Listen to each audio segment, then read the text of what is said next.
Hey, Laura J here for Naked Truth Time today.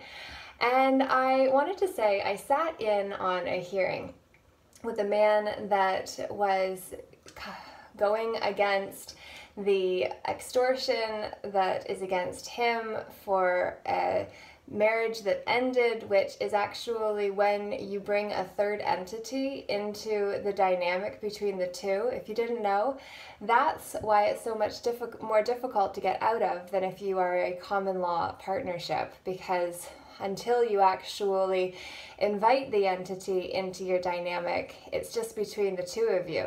Once you agree to bring a third party in, it's more difficult, which is why lawyers require you to be represented as your person or another status or title. Anyway, I digress, because what I witnessed today I experienced myself when I was standing for the first time against the man acting as Crown Attorney. And today it was the man acting as judge. And so the man I was witnessing in the situation said, "What is the name of the man acting as judge?" And the judge said, "I am the judge." I remember my first hearing when I asked, "What is the name of the man acting as Crown Attorney?" And he said, "I am the Crown Attorney." And I said, "You are the man acting as Crown Attorney. What is your name?"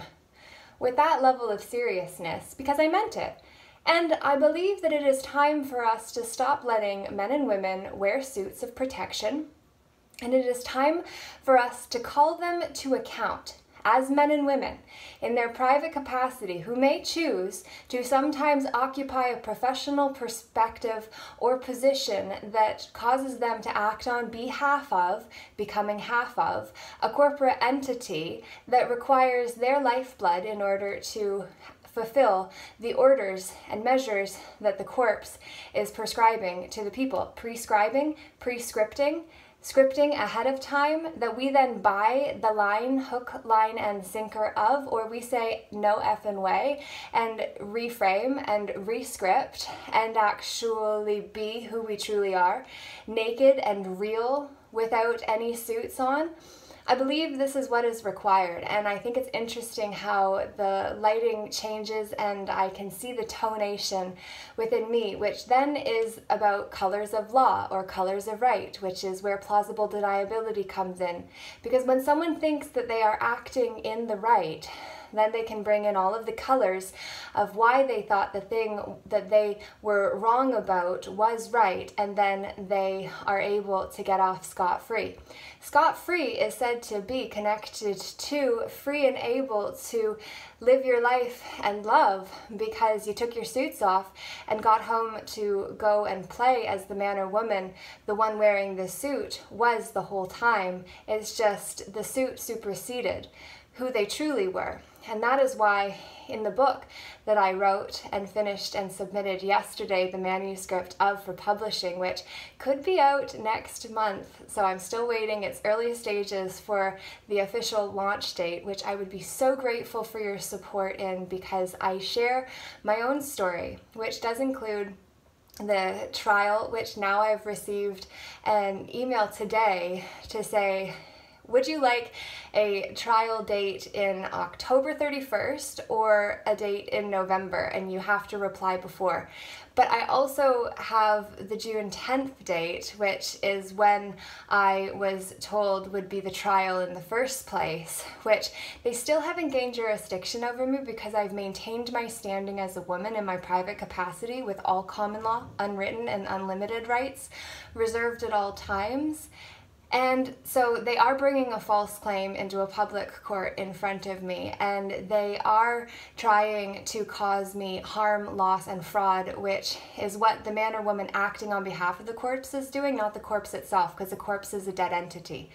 So we have to stop letting the corporate umbrella protect people from liability, and to see that liability is with an extra E for the energy that we put into the lies if we buy them, compared to accountability, which is calling to account for the choices that were made that were either in good faith or bad faith. And remember that that is not just a religious context or tone, that is actually a lawful definition and legal too.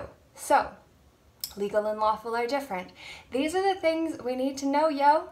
That's what I wrote in my book, which is also about the trip I had into the mental health system, where I learned the Mental Health Act is the modern day witch hunt, legalized and normalized, and if we don't understand that it could easily be turned into the Health Act if we don't get our acts together and stop acting in someone else's play, well then we'll be effed and it'll be our own fault, because that's how black magic works, which I said at the rally where I was told I wasn't able to speak lawfully, which legislation says I can.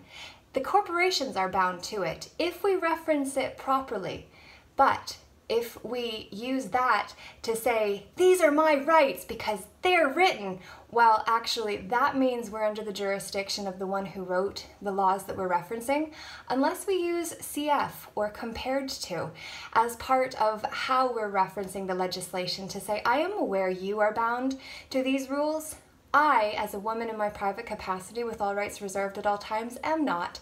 However, I'll hold you to it because you are meant to act in honor. So, lots of details. Comment down below. Let me know what this message means to you, what it means for you, what you're going to do about it. And definitely please do give this message a like and share it with a friend that might want access to the naked truth, even though you don't get to see what's outside of the screen. It's all me. Sometimes you just gotta joke.